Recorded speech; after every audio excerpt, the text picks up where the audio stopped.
Welcome back. Block TV, time for Blockheads, where we scour the web for all the news headlines you need on your day from the crypto sphere. With us today, Yona Hochhauser. Yona, take it away. Thanks, Yael. Good to be here. Well, to start off, we have Newsdesk reporting that mining giant Bitmain posted a $500 million loss in their IPO filing. Next up, Ethereum World News reported that Satoshi's Games goes live, play games on the Lightning Network. Newsdesk says you can now send Bitcoin tips over the Lightning Network on Twitter. Bitcoin News says Israeli civil rights NGO wants Coinbase to close Hamas accounts. Blocked, it says institutions are building core crypto positions, have seen the drawdown as an attractive entry point. Bitcoin.com says another Satoshi steps out of the woodwork, calls Craig Wright a liar. Fox News reports that billionaire Tim Draper reacts to Jamie Dimon launching his own cryptocurrency. Blockheads with Yona Hochhauser. Let's break these down. The first one, Newsdesk. What about Bitmain? Right. So mining giant Bitmain, which is the biggest crypto mining company, a builder of hardware in the world. So they filed for an IPO, and so they have to show their financials, and their financials show that they lost $500 million just in Q3. So not good at all. No, not good at all. And this is not the kind of report you want to file when you're trying to file for an IPO. You want to show positive growth, cash flow, not doing so good. But on the positive side, they did just announce that they're launching their new, more efficient 7 nanometer Bitcoin mining chip. So we'll see how the market reacts to that. The market reacts to that. And theorizing on that, I think it's probably too soon. Ethereum World News, yes. Right. Well, Ethereum World News. So there's been a lot of buzz about the Lightning Network passing torches. Now you can upload games on the Lightning Network. So Satoshi Games, Satoshi.game online, you could play all types of games, including a Flappy Wings knockoff, a Super Mario knockoff. Yesterday, I was playing a game. I was about to say, you've been dabbling with this for quite a while. Yeah, right? you know, on my downtime here at BLOCKTV, I do like to play the occasional game. And I was playing, they're actually pretty fun. Yesterday, I was playing a game where you could be Satoshi Nakamoto creating Bitcoin. It's pretty fun. And I'm wondering with you also out loud, I mean, is this working when it comes to hyping Lightning as a network? Because I mean, this is what I'm assuming is behind this, to make this more available, knowable, and sell the idea behind it, right? Right, because they're offering prizes for these games, and of course, the prize, no one's going to give you a Bitcoin to play one of these games. That's a lot. It's like thousands of dollars.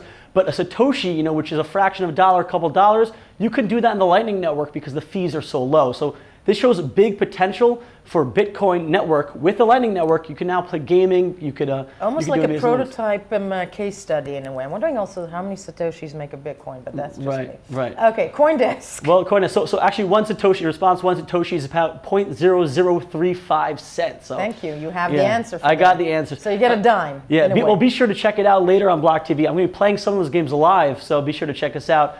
But in connection with the Lightning Network, Newsdesk is also reporting.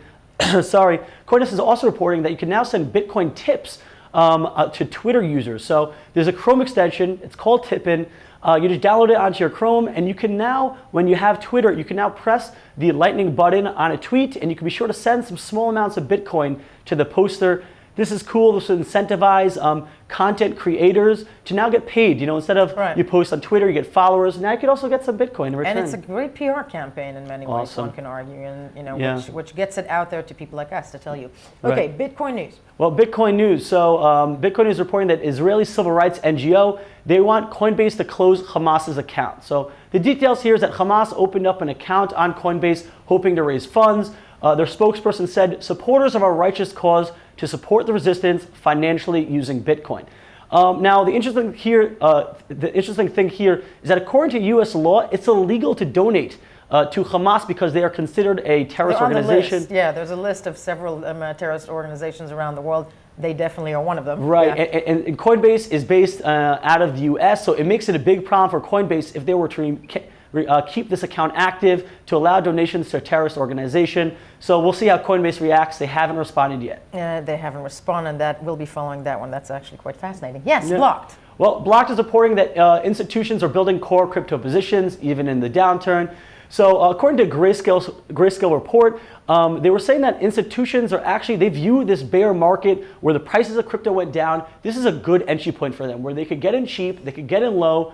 And as this year goes on, you're going to start seeing more institutional investors, more investing products, just like the pension fund we heard a couple of weeks ago. ETFs might be coming on the table. So we're talking about when's institutional money coming into crypto. It's coming, and more is coming. So this is big news. No, it's big news, and also a very valid point. It shows that not only is the market not buried, but if the institutions are coming in right now to buy cheap, they're keeping it alive. They believe in it as much as most likely the niche communities do as well. Right. Yes, and moving along. Well, Bitcoin.com, another day, another Satoshi. So another Satoshi stepped out of the woodwork, calls Craig Wright a liar. So fake Satoshi, a couple of days ago, he took to online and he said, once again, I'm Satoshi, and he even said that he's willing to legally say or swear an oath that he is Satoshi. So there's a Twitter user at RealSatoshiN. So he came out of nowhere. He has very little followers on Twitter, but apparently he came out and he said, I love it. If he does, then I only need to use the Genesis block to put him where he belongs.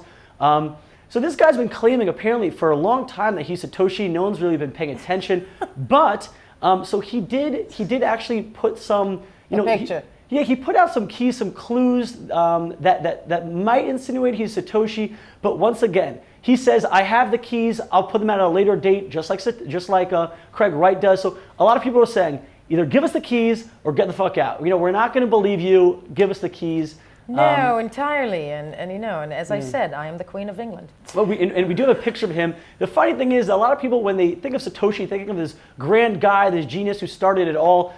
He kind of looks like some dude who lives in his mom's basement. So but yeah, and I think this is a picture of some B actor from American movies in the '80s. I'm totally not buying that this is somebody's picture right now. Right. But we'll get to the bottom of that. Yeah. And last but not least. Well, lastly, so the opposite of Craig Wright in my mind is Tim Draper, this lovable goofball who always has positive things to say. So Fox News. He's a lovable billionaire. He's a lovable billionaire. So Fox News had an interview with him. They sat down to discuss that Jamie Dimon, the CEO of JP Morgan, who launched their own cryptocurrency, quote unquote, to see his reaction. So once again, a lot of skeptics in the field are already saying it's not really a cryptocurrency. It's controlled by JP Morgan.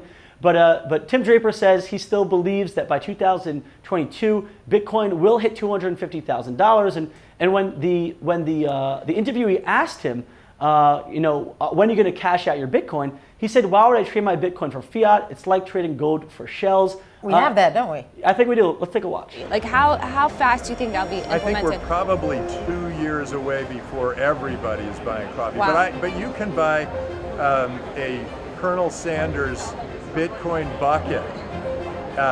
It is only available for Bitcoin in a few Colonel Sanders in Canada. And you can buy boats and planes and trains and whatever else with Bitcoin now, the big purchases. So it's just a matter of, as the Lightning Network, which is the network that is now added to Bitcoin that speeds it up, as that starts permeating the system, it's going to make it much easier for us to just use our phone and say, here, barista, do this. And I actually think I've made a prediction that in 5 years, we will try to go in and buy coffee for fiat money, and the barista will laugh at you because they'll say, don't you have any crypto? I want, So this is ridiculous. No more cash. No. In 5 years, that's no, pretty. Except for the criminals. The criminals will still want to operate with cash because they catch everybody who's trying to use Bitcoin for profit. Draper, the lovable billionaire, but Jonah, I think that we've cracked mass adoption because according to him, it's not the first time we're hearing it. Once people can buy junk food, okay, with cryptocurrencies, that's it. That would be the mass adoption. Okay, so he's dishing on JP Morgan, right? Right, well, so he's dishing on JP Morgan, and he's also, once again, he's always pro Bitcoin. He's always bullish. And listen, he made some good investments in the past. He was an early investor in Tesla, Hotmail. Like this, apropos being friendly, but once you look at his track record of investing and crawling the market, clearly this is somebody one wants to listen to. He knows what he's doing. Jonah Hochhauser, thank you so much for being with us today. Blockheads, and of course, do not forget to check us out, BLOCKTV on Facebook, Twitter, Telegram. Send us messages, we'll answer them, and we'll be right back.